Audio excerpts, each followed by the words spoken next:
All right, welcome, IS-50A people. Today we are going to make monsters that can attack and be attacked by the player. So there's a couple different components that are going to need to go into this.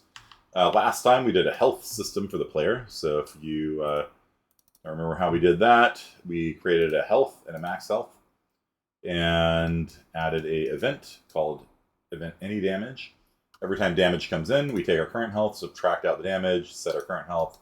If we drop below 0, we die, and then it reloads the level. Okay? But we don't currently have anything that damages us other than this little minefield we got right here. So what we're going to do, that should probably be in the build folder. Let's drop that over there. Move here. What we're going to do is we are going to make a monster today, and you can shoot the monster, and the monster can die. And then we will have a ability for the monster to damage the player. So we will do, I don't know, zombies, or do you guys have any particular theme of bad guy that you want? Assembly with Lawton. Okay, that's kind of a wild take for a bad guy, but we can make this happen. It'd be like a floating, undefined instruction error coming at you. We can do that. We can make this happen. Okay, so what we're going to do is we're first going to make a new blueprint class. And this thing is going to be a character, okay? So a character is something that can move around inside of the world, okay? Actors are sort of the generic name for anything that's in the world. Like these boxes here are actors. Do they act? No. Are they in any Shakespearean productions? No. But they're just called actors because that's the terminology in Unreal Engine. And so a pawn is something that you can attach a controller to. A controller, you can actually legitimately be a controller or whatever. But like the mouse is a controller, the keyboard's a controller, things like that. And then a character is kind of like what we think of as a monster. They can walk around in the world. The player is also a character that moves around in the world. Okay, and so they have a movement component that controls things like how high a step can they step up on. Do they fly? Do they swim? All this kind of stuff is kind of done for you in a character. So we're going to make a monster BP. BP, not BO. That's common enough in computer science, but not what we're doing today. So Connor, Malik, Rodell, what kind of monster should we make here? What do you guys think?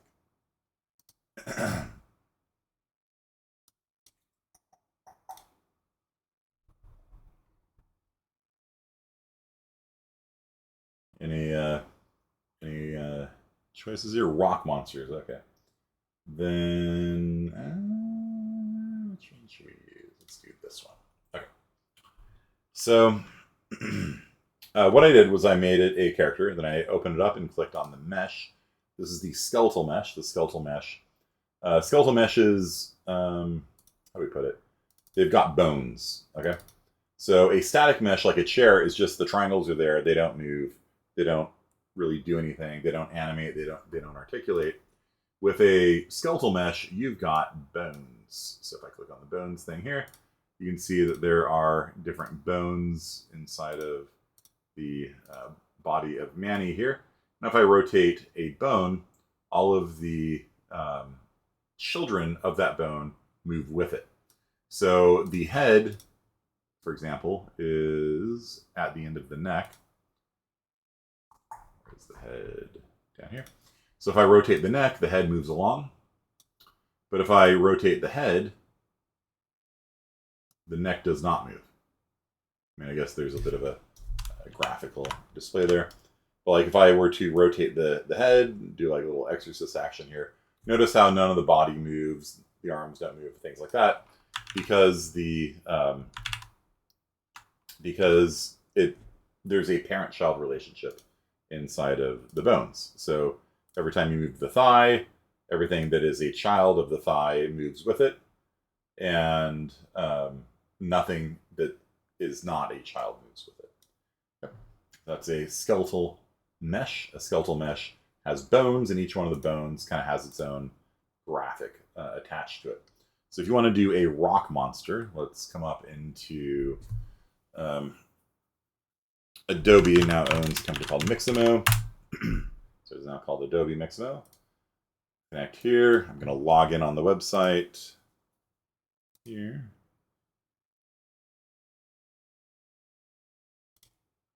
Do I remember my password? I guess so. All right. So there we have the Mixamo, and so we can import some of these characters. You set a rock monster. It's a rock monster. Yeah. Okay. Let's do this guy. He's a mutant. Let's see if there's any other rock. Maybe not that guy. I don't even know what's happening here. This guy's got proportion problems. Zombie. Yeah, let's just go with the first guy there. Okay, that works. Okay, so we got this guy here. Now we are going to download it, and we're going to download it as a FBX file. T-pose is fine. Download. And then it's going to pop up a save, and we're just going to download it in there. And close. Okay, we can do animations with it. That's not really the point for today, so we're just going to have this thing T-posing all over the place. So I'm going to close out of the mannequin here, close out of view, and I'm going to come into Bill, and I'm going to click on Import, and I'm going to go up to Mutant FBX that I just saved there, and let's see here, is there any skeleton? No, it's pretty sure the skeleton's not going to work. New animations. I might need to rotate it 90 degrees. Let's just hit import and see what we get. Yep. And so inside of this, it imports the Control-Shift S, right? Save everything. So what we got here is we got our skeletal mesh, and the skeletal mesh has bones. If we come over here and look at the bones, you can see the bones are actually different than the other ones, right? The other one had neck one, and head.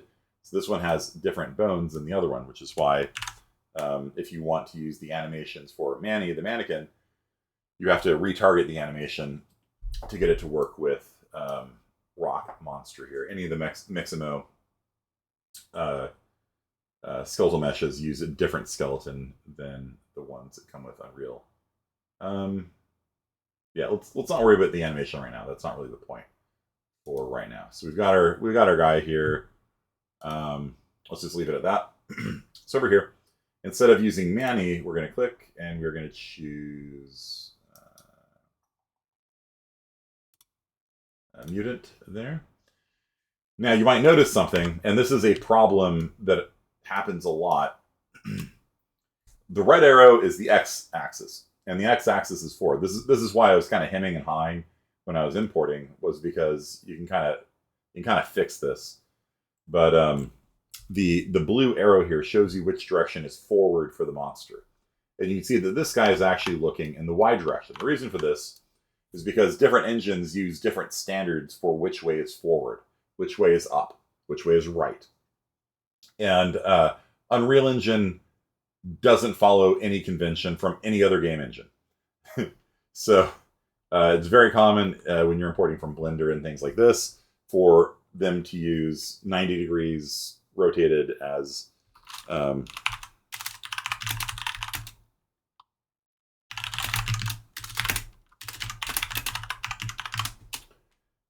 see if we can see the comparison.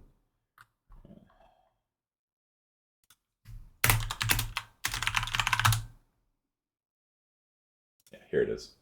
So this shows you the different loads. There you go. This shows you the different standards the different game engines use. So which way is up? In Unreal Engine, Z is up. In Blender, Z is up. But Y is forward, right? In Unreal Engine, X is forward. And so this should cause you some amount of annoyance, and like especially when you're importing from Blender, which is very common, or you're importing from Mixamo. then you end up getting things that are like rotated 90 degrees off. And it's just, it's like one of those things that like you just kind of learn to deal with. It's an annoyance. It is. Unity is a left-handed coordinate system with Y up. Unreal Engine is a left-handed coordinate system with Z up. Left-handed means which way is X, which way is Y, which way is Z. If you use a left-handed system, you get backwards from the other one. When I started in the industry, I had two different engines, one of which was right-handed, one of which was left-handed. And oh Lord, was that a pain to deal with. So here, though, I think we can just kind of fix it if we just drop the monster down here. The capsule, he's kind of sticking out of the capsule a little bit. But I'm just going to rotate him 90 degrees to the left. This is a very common fix. And now you notice that he's looking in the direction that the arrow is. So there we go. Do we have any animations associated with him? I don't think so. Not at all. Like I said, we'll hold off on that. We'll see if we get it done today. If not, we're just going to have a T-posing rock monster asserting his dominance over the rest of us. So let's go ahead and drop mutant BP over here into the world. We'll drop it there. And he's floating a little bit above the world. So let's drop him a little bit more. Yeah.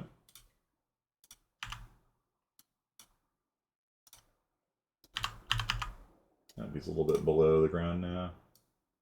A little bit too much. A little bit more. A little bit more.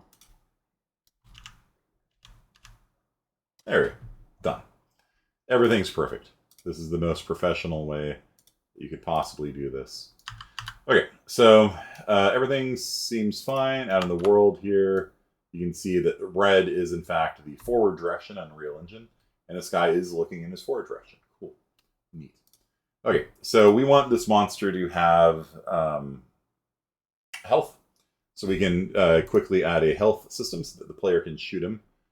We don't currently have any shots in our player, so we're going to have to add that. Well, let's just make a little health variable here. This is going to be called health. And this guy is going to have a value of compile, save, make it public, default to 100. Why not? And we can do max health, but I don't care. So we've got the monster, and now we need an ability for the player to shoot things. So what do we have here? What is this? Event tick. What is this? Oh, that's our stamina regen system. Okay. Comment stamina regeneration. And that, of course, should be a nice yellow color. Okay. So we need to add the ability for the player to attack. So we've got our monster in the world. Our monster's got health. We can even come into the event graph here and say when we take damage. We can actually probably just copy this code from the player. When we take damage, copy, paste. That didn't work very well. Okay. All this. Paste. There we go. Health. Anytime you copy and paste variables, you should be careful with it. It oftentimes just does not work. So I'm just going to redo these real fast. For the variables here. Pick everything back up. Less than or equal to 0. There we go. Delay. No, we do not want to reload the map every time a monster dies. We're just going to delete the monster. So when the monster dies, we will say destroy actor, and it'll go away. Maybe we'll add a little VFX in there. We'll spawn an emitter or something. Spawn emitter at location. And what location? Let's get our location. Mesh. Location.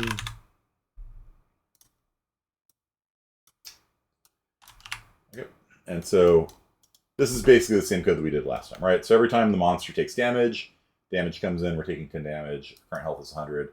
100 minus 10 is 90. We set health to be 90. We drop below 0. Then we will spawn an emitter at our location. What emitter? Let's do a explosion. Why not? And we delete ourselves. Done. Okay, so we've got the ability for this monster now to take damage. Can't do damage, but let's have the ability for the player to attack. This is kind of a big deal.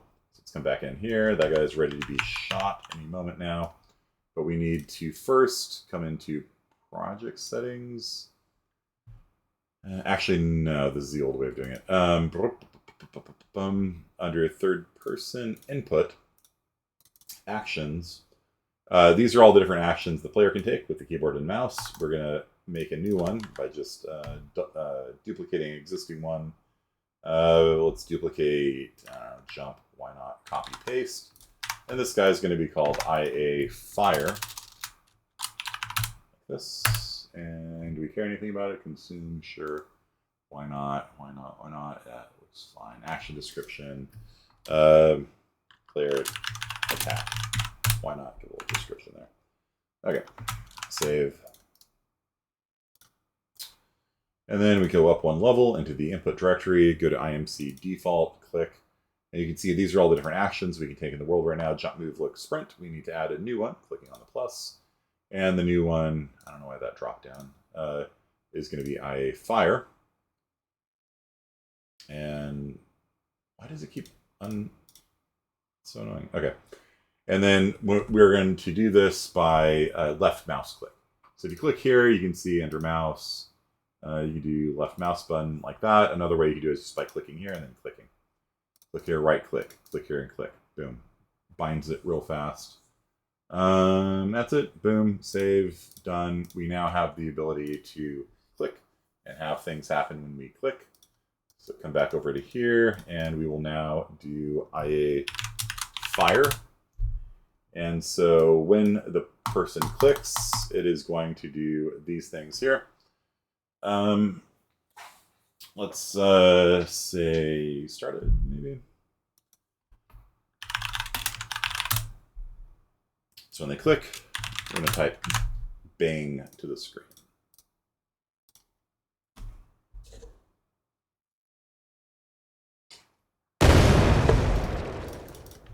So I'm left clicking. Every time I left click, I get bang. Cool. All my keybinds are set up properly. Always test your stuff, or you can be very surprised by Unreal Engine. So got that, good. And so now we're getting into something interesting, pretty interesting. How do we make a gunshot? How do we attack? There's kind of two main kinds of weapons that we do in games. Have you guys heard the phrase hitscan weapon? Are you guys familiar with this term, like a hitscan weapon from video games?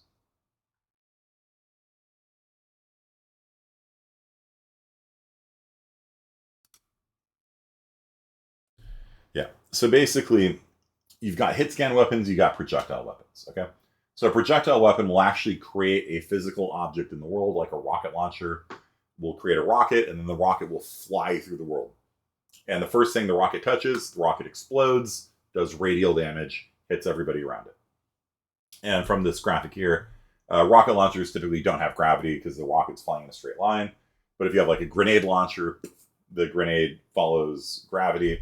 And so you got a couple options on a projectile weapon. A hitscan weapon, though, does what's called a line trace. It shoots a ray, an invisible ray. Well, maybe it's not invisible. If you turn on debugging, it'll draw the ray that you can see. It shoots a ray through the world, and it returns the first thing that it hits. This is one of the most important tools you need to know whenever you are doing game dev at all. It's not just for weapons, right? Like if you hit use, you could shoot a trace line in front of you, and the first object you hit, you use it. If it's a button, you hit use, you shoot an invisible line, and then that button gets pressed. Okay? You use, and there's a door, the door swings open. So trace lines are used everywhere in game dev. Okay? And these are called hitscan weapons. When you do a trace line, and if it hits the monster, it damages it. So we're going to do that first. We do projectile weapons, maybe depending on our time. Okay. So what we're going to do is or started rather. Okay. Yeah. Okay. So what we're going to do is we're going to do a trace. And there's a lot of different traces. Box trace, capsule traces, line traces, multi-line traces, sphere traces. There's a lot of different traces. And all these things do is they tell you what you hit. So like a sphere trace is really useful for a grenade. You throw a grenade, 3 seconds later it explodes, you do a sphere trace. And the sphere trace, you probably do a multi-sphere trace. Because a sphere trace will just tell you the first thing you hit. A multi-sphere trace will tell you everything that you hit within the radius. And so you could, for example, push everything away, like if it's a concussion weapon, or if it's a flashbang. Find everybody within the radius of the flashbang and blind them for 3 seconds, or something like that. It would be a multi-sphere trace. We're going to be doing just a line trace by channel, okay?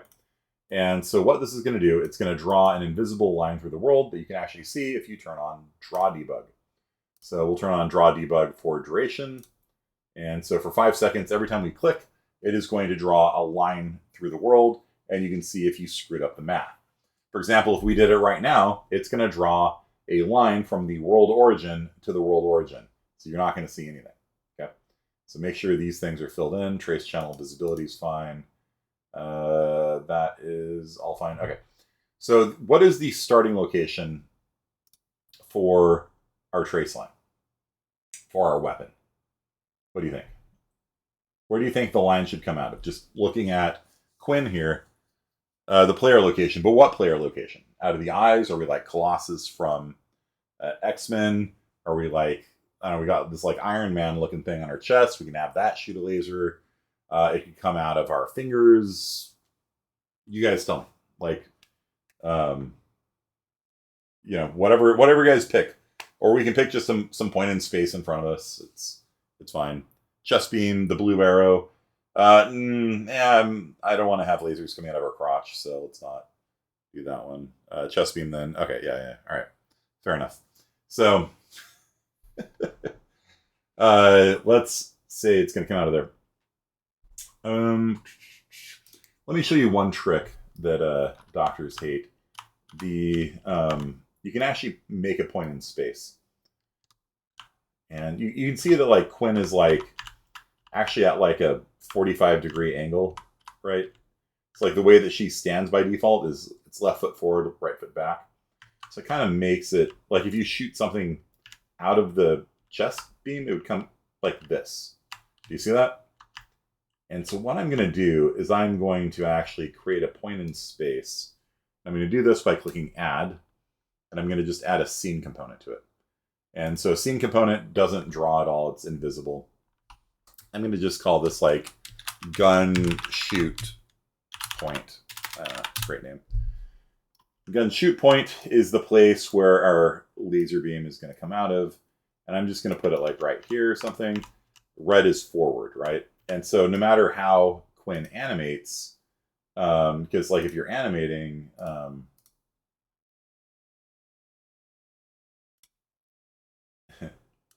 If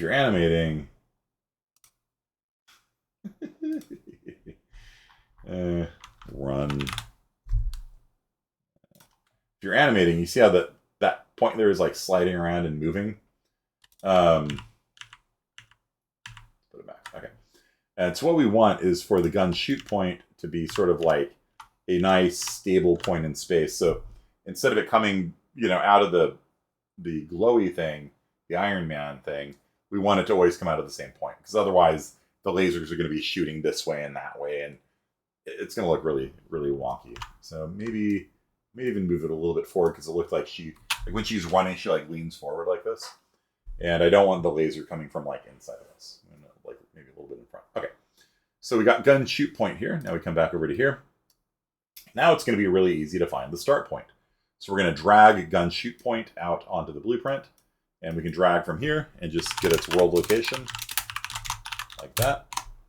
And so that is the place that the laser is going to come from. It's going to come from the gun shoot point. Okay. And now the ending point, this is a little bit trickier. So we've got this. We want it to be like forward, right? So you're asking where it pop out by default. So it's going to come we want to start here and then travel, like how far do you want to be able to shoot? That's a question. In the red direction, right? Red is the forward vector. And so we can in fact get the forward vector like this. We can drag from here and say get forward vector from gun shoot point. So that's the direction we're looking. And this is a unit vector. A unit vector means it is 1 unit long. How big are the units in Unreal Engine? Do you guys know? What is the unit system in Unreal Engine? That's correct. It's 1 centimeter. Okay. So we're going to need to scale this up. So how far do you want the person to be able to shoot? A meter, like a melee attack, 2 meters maybe for a melee attack, 10 meters, 100 meters. Either way, we're going to scale it up quite a bit. How far do you think we should be able to shoot? So we're going to multiply this by right-click on this pin here and choose float. And how far do you want to be able to shoot? How many centimeters? Right now it's 1 centimeter. So it's going to be a very short range attack. How far do you want our gun to be able to fire every time we click? 50 meters. Okay, so 50 meters is how many centimeters? It's 50 times 100. Is that right? Does that sound right to you? 5,000 centimeters, right? Everything's in centimeters, right? So if you're saying 50 meters, you have to convert that in your head to centimeters. It's a very common mistake students make. They're like, it's 50 meters. No. That's 50 centimeters. It goes this far, right? So 50 times 100, I think. 5,000 centimeters is correct. Good. So the forward vector is 1 centimeter long. We're going to scale it. So it's going to go 50,000. And then we're going to add that to the start location. So the boom, bada boom, and that's the ending location. So the ending location is going to be the starting location plus the direction we're looking times 5,000. Okay. And now let's see if we did that right. If we didn't do it right, you'll see because we turned on draw debug. And so every time I click, you will see a laser come out of my chest. Okay. Walk over here. Click. And you see it's coming out of the gun shoot point, which is a little bit in front of us. So I can mass click because we don't have bullets yet. We don't have cooldown. You can just sit there and spray bullets as much as you want. Now you can see the red dot is the point of intersection. So we're casting rays into the world. And you can see it's green after it's gone through something. So the green doesn't count, essentially, because we're not doing a multi-line trace. If we're doing a multi-line trace, if you have like a railgun that could like penetrate a wall and another wall and another wall, then that green line would matter. As it is, it doesn't really. That red point of intersection is what we care about. So this is an extremely useful tool where you cast a ray into the world and you're just like, hey, what did I hit? Oh, I hit the train. I hit a rock. I hit a wall. I hit a goalie. I don't know if I can hit the goalies. No, maybe not. I hit a box. I hit a wall, right? I hit a door. So no matter what, it is always coming out of our gun shoot point, and the ray goes in the direction that we're looking, that the model is looking, that red arrow here. That's the direction the laser goes in. Okay. Now, after you turn off the draw debug, you're not going to see anything. So you would have to add like a special effect or something like that. It's like when you shoot, there's like a tracer or gun smoke or a cloud or something, right? But for now, we're just going to use the draw debug because why not? Okay. So coming back into the event graph here, we've just done a line trace. And so this output hit thing here, there's only one thing you can do with that, and that is to break the hit result like this. And this is all the information. This is all the information on the hit. Okay.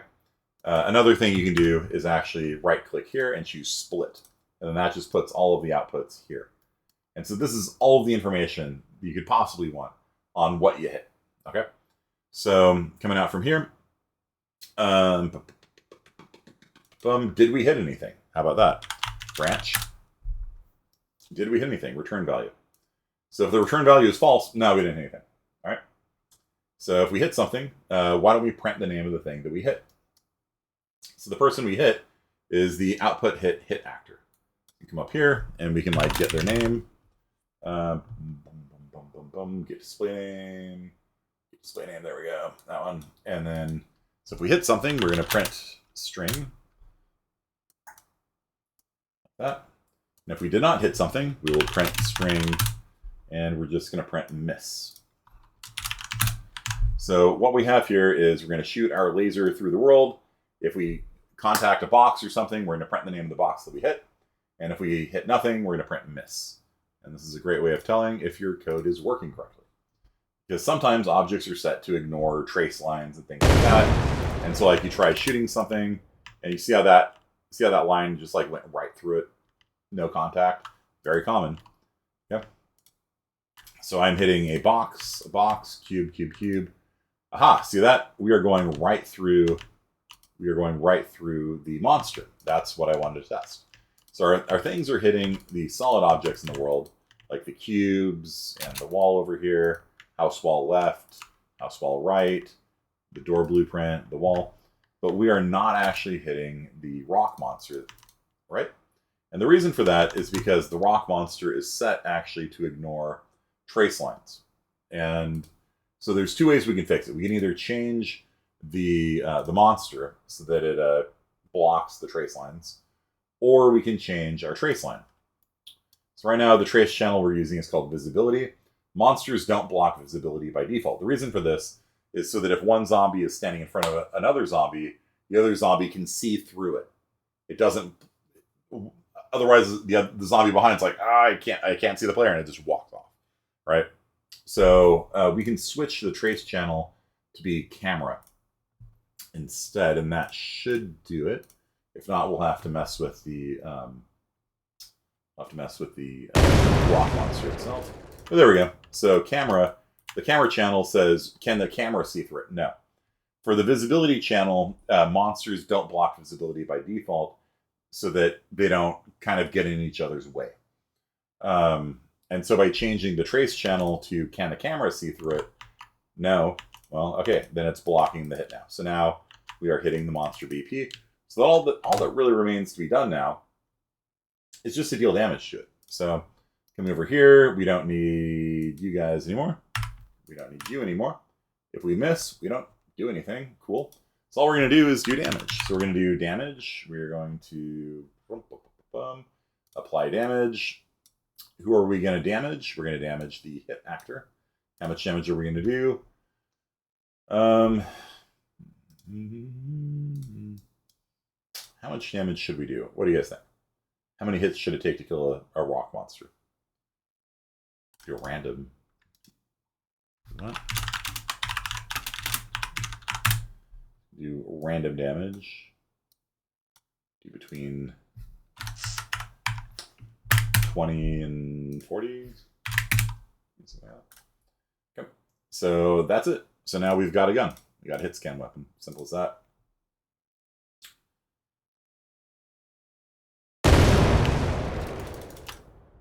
And it's gone. Easy. Okay. So the monster is now killable. This is its take damage function, which of course should be red. It's health related. Let's not get in trouble with the red cross again. There we go. It is a magenta cross. It is not a red cross. War crimes. 10 damage sounds good. Okay, we can lower the damage if you want.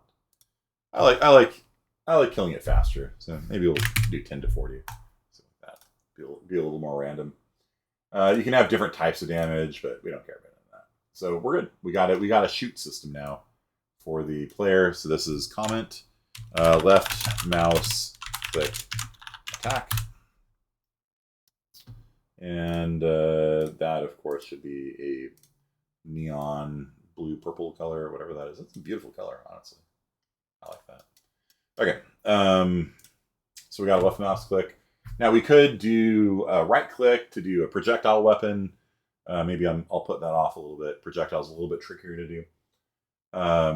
You guys understand this line trace? This is a little bit of math here. But this pattern of like starting location is the start. The ending location is the starting location plus the direction we're looking times the range. That's a very common pattern. In fact, we can promote this to a variable and call this range. Yep. And so range is how far we can shoot in centimeters. Description. How far we shoot in centimeters. Communism units. Okay. So that pattern here is really important for you guys to kind of learn. Pretty much every line trace works that way. Starting at my location, going towards the direction I'm looking, times the range, plus my location. Start, end. Okay. All right, so now let's have the monster counterattack us. Okay. So we could, we got 20 minutes left. We can also have the monster like walk around. That could be kind of fun. So we got here a character. I can remember how to do this. Navmesh. Let's add a navmesh. Okay. So a navmesh is an area where AI monsters can walk. And by default, when you drag out a navmesh, it's a 1 meter by 1 meter area, which is very small and not very useful. So we are going to make this navmesh encompass, I don't know, this entire area here. How big is it? 30 by 35. Cool. So use those sizes, 30 by 35. And you can see now the navmesh is sort of encompassing this area out to here. It's only 1 meter tall, so let's make it like 10 meters tall. Height doesn't really matter. Now, if you want to see the navmesh in action, hit P. If you hit P, everything in green is areas that the zombie rock monster thing is going to be able to walk to. So you can see that the area on the top of the box here is not connected to the ground down below. So if we were to put the zombie on the top of the box, it'd be able to walk back and forth on the box, but it would not be able to hop down or go anywhere else. Over here, we have a ramp, and you can see there's this nice, smooth nav mesh up here. So if it tried to move up here, the nav mesh would have it walk around and then come up this way and then go on the top of the box. So if you move the nav mesh around, you will see it will very quickly recalculate which areas are reachable, which areas are unreachable. It can recalculate that fast. It's actually quite good at its job. The monster will not be able to follow you to the lake, right? The lake over there is not in the nav mesh. It will stop at the edge of it. Can the monster be damaged by the landmine? It could if we had the landmine set that way. If we come over to here and open up the audio box for it, yes, yeah, it can in fact take damage from it. I had to check because we might have done one of those cast to BP third-person character things, or only the player could be damaged by it. But as it is, yeah, the monster can take damage from anything, and the landmine can do damage to anything that walks on top of it. So, sure, why not? So we got the monster here. And so what we're going to do is, on begin play, we will have it print a string, print string, hello. Just gonna make sure this works. There's actually an issue, like if you spawn monsters, a lot of times the begin play doesn't work. So did that, I don't know if that, did it say hello? Let's try this again. Let's pay attention this time. Hello, boom, okay, cool. All right, so the monster is in fact doing print string. So let me introduce another important concept to you guys, and that's the notion of a timer. If I can remember, make timer, no. Timer, new timer, no. Timer,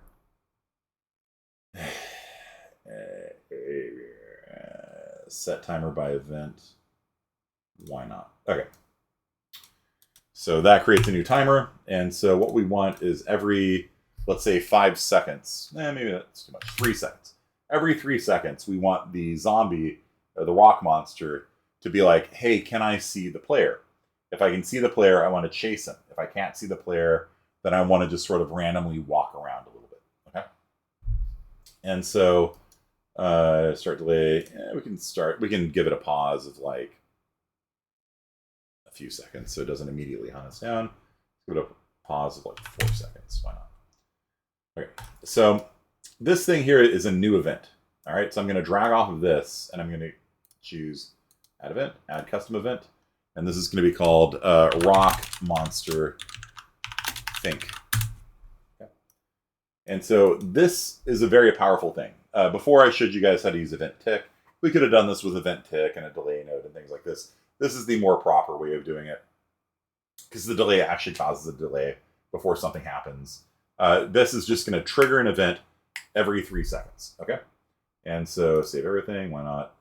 And so if I come off here, do a print string hello, compile, save, run. Monster's scared of water. Yeah. You can make it go through the water. So 4 seconds in, it's going to print hello. Hello. There we go. And then every 3 seconds, it's going to print hello again. Hello. Hello. So now we have a repeating event. This is a extremely, extremely useful thing to do. So just when the monster begins, all we do is create a timer. The timer is looping. If you don't have looping, it'll just go off in 3 seconds, which is useful, like for a grenade or something like that. Like timers are used all over the place, right? You throw a grenade and you want something to happen in the future. You want something to happen X number of seconds into the future. So you do a timer. You just say in 3 seconds, call this event, and the event is called grenade explode, and there you go. Then you can have events happen after a delay without using like a delay node. It's kind of a more, because the delay node pauses everything. You know, this allows you to just say, hey, in 3 seconds, do something, and it doesn't like pause the execution of the rest of the blueprint to do so. So what we want here is for a rock monster to nav to simple move to location. So we're going to just have this thing pick a random spot within, I don't know, 10 meters of it. So the controller is our controller. Let's see, get controller for myself. So like I said, a controller is attached to every pawn. And that could be something like a physical game controller or a mouse or keyboard or something like that. But in this case, it's actually like there's an AI that runs that. This is part of the free stuff that you get for creating characters in Unreal Engine.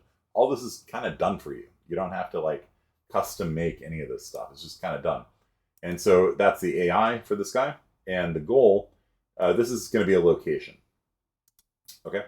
And so we want to just pick a random spot within the navmesh radius. Fortunately, there is a random location and navigable radius function for you. Already done. Yay. Look at how easy this is. And so this is just going to pick a random spot within our radius. And our origin is going to be here. Get world location. Nope, not you. I don't know what happened there. Get world location. Thank you. So it's going to say from the location we're at in a radius of how big a radius should it look for? What do you guys think? So basically we want the zombie here. We want the zombie here to like pick a random spot nearby and kind of meander over to it. Every 3 seconds, it'll just kind of be like, oh, that place over there looks good. Let me go and walk over there. How big a radius should it pick to walk to within 3 seconds? What do you guys think? Could be a meter, 5 meters, 10 meters. What do you think? Really small, it'll just kind of like wiggle in place. 10 meters. Okay. So if I type 10 here, is this correct?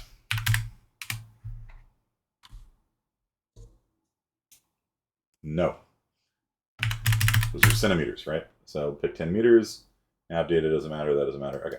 And then that's going to return a random location. And there we go. So that should do it.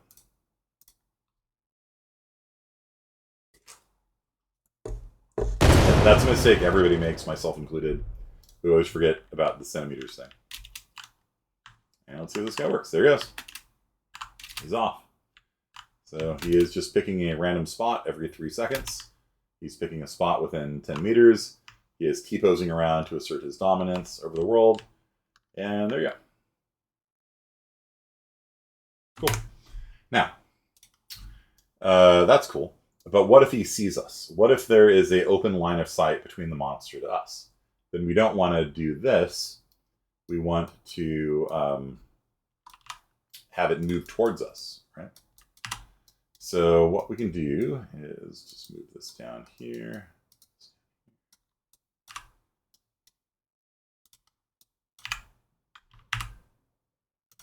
Good enough, I guess. And we can have a another trace line actually. Okay, so we can see, is there a, so every 3 seconds, let's do a line trace. Line trace by channel. Let's do a line trace. And you're gonna have to move all these guys down again. Get them out of the way. Okay, so we want to draw a line between the monster and us. Okay, so how do we get the monster's location?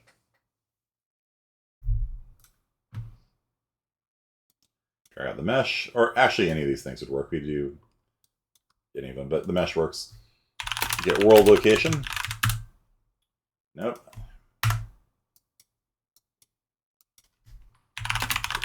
Like literally typing get world location picks the wrong one. So annoying. Okay, so our location, it's going to draw a laser, an invisible laser beam. Is it invisible? Now let's draw it. Why not? Duration for, let's draw it for 3 seconds because this thing's going to fire every 3 seconds. So it's going to draw an invisible laser from its location to our location. How do we get our location? We will get player on, and we will get location, get actor location. Actor location and component locations have a slightly different name. They both basically mean the same thing. They're getting the location in the world. World location is the location of a component, which is part of an actor. Actor location is the total actor's, location. They're essentially the same thing, just named differently. And we're going to do a camera trace because again, players don't block visibility. And yeah, okay. So true or false? Did we hit something? Well, so that's going to be true if it hits a wall or something. So what we want is to break open the output hit here, and then see output hit actor. We want to see cast to third cast to third person character. So we want to see, we're going to do a trace line every 3 seconds. We want to see if the trace line hit the player, which it might not. Let's see if this works. If it didn't, then it's going to randomly move. If it did, then what we're going to do is we're going to do a simple move to actor. Okay. So down here we did a simple move to location, where it's moving to a spot in the nav mesh. Here it's going to move towards the player. Okay, and we're just going to use the controller again. Let's do this again. Controller. And the player is the goal. And there we go. So now we have a chase AI. Very slightly not lined up. Oh, Lord. No, let's do it. Okay. Very, very slightly not lined up. Oh my gosh. There. All is right in the world now. Okay. So if it can see the player, it's going to move to the player. If not, it is going to randomly move around. Okay.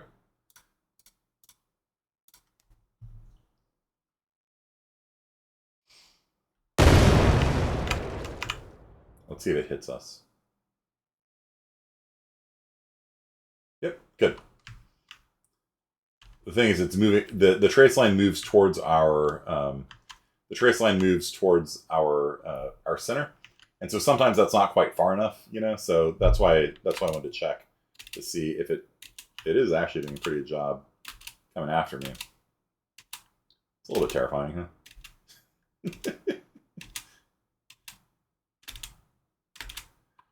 Sprint! Get out of line of sight. Hide. There we go. Okay, so I broke line of sight on it. And so now the thing is going to be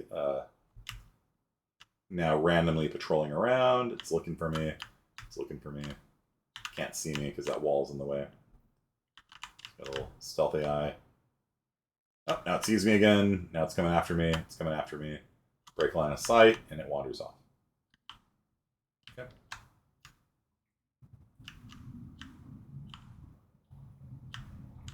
And then if I walk outside of the nav radius, it'll just stop.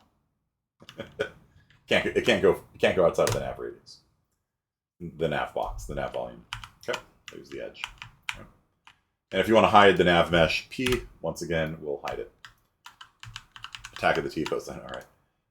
Well, we got 2 minutes left. Let's fix the T-pose. All right, let's do this. So I'm going to log back into Mixamo. Mixamo.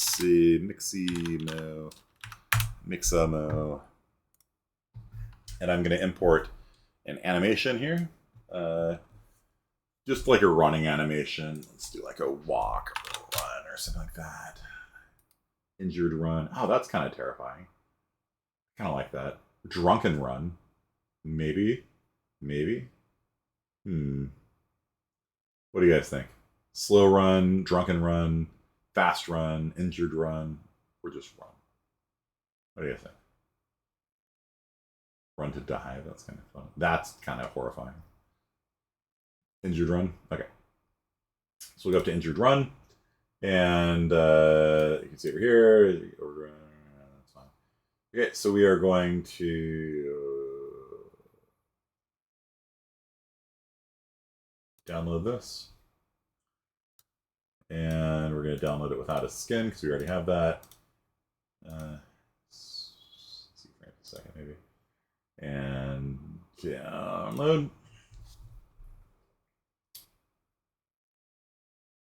And then that's going to give us an FBX file. I'm going to save there. Then we're going to come back over into the build directory and click on import and choose injured run. And you're going to see that the skeleton is now attached to the skeleton that we had before. I'm just going to leave everything else in as is. And then Control-Shift-S, save everything. And now for the monster BP under the mesh over here, I'm going to use an animation asset. And there's going to be a single animation because this is the only one that uses the skeleton. And so in Mixamo, all of their skeletons are different from the Unreal Engine skeletons. And so you can't intermix the animations unless you retarget them. So I'm just going to click on this. And then let's see what that looks like. Notice that it's leaving its origin, okay? So this is actually something that needs to be fixed. So if I come over to the injured run asset here, double click on it, it's actually running off the root. So the world origin for this animation is like back here. And the thing's actually moving off the origin. And so what we want to do is not have it do that via enable root motion. That looks terrible. That's really horrible. Animation first frame looks better. Oh, that's okay. I have to see this. I'm sorry. This is I need this in my life right now. I actually had a bug. I had a bug like this in my game, where things were like sliding around. He's gonna kind of ask me why I teach game development. It's like a toddler having a tantrum, chasing after me, swimming through the ground. I need to rotate it so it's swimming through the ground. Okay. I'll fix that. Animation first frame there. Force root line. Yeah, okay. This looks fine. Okay. You never know, though. Like, a lot of times, like, weird bugs like that and glitches are actually something that, like, you know, you can actually use. You know, like, if you want to, you know, like, maybe the player's tripping. Yeah, it's limping. Okay, yeah, sure. Okay. So I was gonna say the animation looks kind of busted, but that's actually the animation, right? Like it's an injured walk kind of thing. So it's kind of limping towards me, and then I can shoot him, and he dies. There we go. So we got monsters, we got animations, we got health. The only thing it can't do is damage us. So maybe just add that real fast. So if the player is near us, move 2, and then if the distance, hit distance. If the distance here is less than or equal to, I don't know, 3 meters, then branch. So it's going to try moving towards us, and then if the player is within 3 meters of us, it's down. Player's within 3 meters of us, then damage them.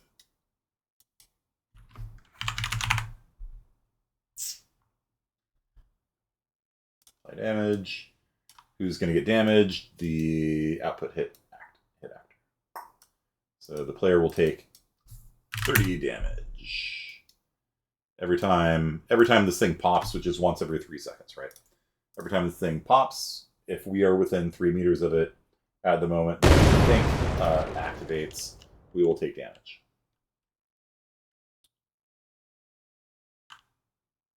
One 1,000, 2 1,000, 3 1,000. There we go. We took 30, and then he's going to chase after us.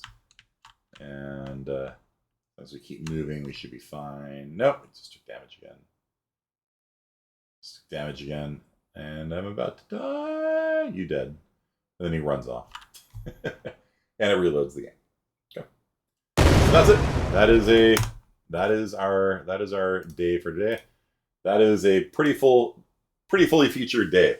So we've made a monster, we've imported a skeletal mesh, we've imported animations, we added a health system for the monsters, hit scan weapons for the player takes damage from the monsters, the player can die. We got ourselves an operating game now. And I can just drag multiple copies of the monster in there, maybe add in a spawning system or something, and I've got myself actually a game that is kind of complete. I haven't added the wasted screen that you guys did last time, but we could do that next time. Okay, so that's it for today. Thanks for coming out, everyone. And your homework is to do this. Have fun. It's actually really important.